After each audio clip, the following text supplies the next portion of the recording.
If YouTube won't play an Opera GX, here's a quick, step-by-step fix. Start by opening Opera GX and reproducing the issue on YouTube. Check extensions, disable ad blockers and privacy extensions, then reload the page. Next, clear cache, go to Settings, Privacy, and clear cached images and files. If that fails, open Opera//flags and search for autoplay and media-related flags. Reset any experimental flags to default, then relaunch the browser. Still stuck?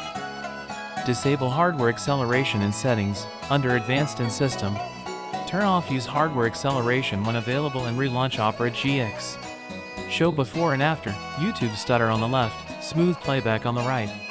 Quick tip, update Opera GX and your GPU drivers for best compatibility. Troubleshooting checklist, disable extensions, clear cache, reset flags, toggle hardware acceleration. If solved, subscribe for more fixes. Thanks for watching.